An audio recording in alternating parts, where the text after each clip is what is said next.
كتاب أنزلناه إليك مبارك ليدبروا آياته وليتذكر أولو الألباب. Assalamualaikum warahmatullahi wabarakatuh. Perkenalkan, nama saya Alfi Syarin dari kelas PAI 3 2019. Di sini saya akan mempresentasikan mata kuliah akhlak tasawuf. Saya berasal dari kelompok 4. Saya akan menjelaskan mengenai akhlak mulia. Sebelum saya menjelaskan mengenai akhlak mulia, saya sedikit menjelaskan mengenai arti pembentukan akhlak. Berbicara tentang arti pembentukan akhlak tidak terlepas dari tujuan pendidikan. Karena beberapa ahli berpendapat bahwa tujuan pendidikan adalah pembentukan akhlak. Pembentukan akhlak dapat diartikan sebagai usaha sungguh-sungguh dalam rangka membentuk anak dengan menggunakan sarana pendidikan dan pembinaan secara sungguh-sungguh. Selanjutnya saya akan menjelaskan mengenai akhlak mulia. Akhlak mulia ialah segala ataupun seluruh perilaku manusia sesuai dengan tuntunan Al-Quran dan hadis. Seperti adab sopan santun yang telah dicontohkan oleh Rasulullah SAW semasa hidupnya. Yang pertama, akhlak mulia kepada makhluk. Seperti yang pertama adalah akhlak mulia kepada orang tua. Sebagaimana kita telah dianjurkan bagaimana cara kita untuk memuliakan orang tua dengan cara berbakti kepada mereka. Yang kedua, akhlak mulia kepada teman.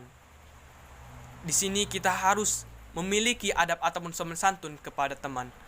Karena teman sejati adalah teman yang dimana pada saat kita mengalami kesusahan atau mengalami musibah, teman itu ada. Yang selanjutnya, akhlak kepada tetangga dan teman sejawat. Di mana dalam Islam tetangga memiliki kedudukan yang khusus. Tidak memandang Islam ataupun non-Islam. Kita harus memuliakan tetangga dan harus berbuat baik kepada tetangga tersebut. Yang kedua, akhlak mulia dalam pergaulan. Seperti yang pertama, menjaga lidah dari perkataan yang kotor, perkataan yang dapat mengejek dan fitnah. Yang kedua, malu. Di sini dalam setiap keadaan kita harus dianjurkan malu. Terkecuali ketika kita mengalami ataupun membela kebenaran, kita harus tidak malu. Malu di sini seperti mencapuri urusan orang lain, memelihara pandangan, merendahkan diri dan tidak meninggalkan malu di sini seperti mencapuri urusan orang lain, memelihara pandangan, merendahkan diri dan tidak meninggikan suara ketika berbicara. Yang ketiga, tawadu atau rendah hati, merupakan salah satu sifat mulia yang sangat dianjurkan dalam Islam. Di sini di mana kita rendah hati dan tidak meninggikan hati kita ataupun merasa lebih hebat dari orang lain.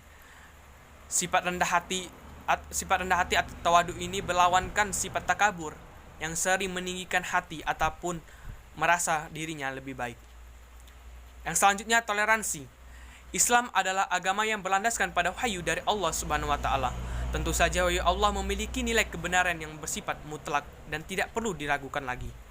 Oleh karena itu, jika ajaran Islam dilaksanakan dengan benar dalam kehidupan sehari-hari, maka dia akan memberikan rahmat, kasih sayang dan kedamaian. Yang ketiga, akhlak dalam sikap. Seperti yang pertama, taat. Taat secara bahasa artinya mengerjakan sesuatu yang diperintahkan. Sebagaimana menurut istilah syariat, taat adalah mematuhi segala apa yang diperintahkan Allah dan menjauhi segala larangannya. Yang kedua, qanaah. Qanaah artinya rela menerima dan merasa cukup dengan apa yang dimiliki, serta menjauhkan diri dari sifat tidak puas, merasa kurang yang berlebihan.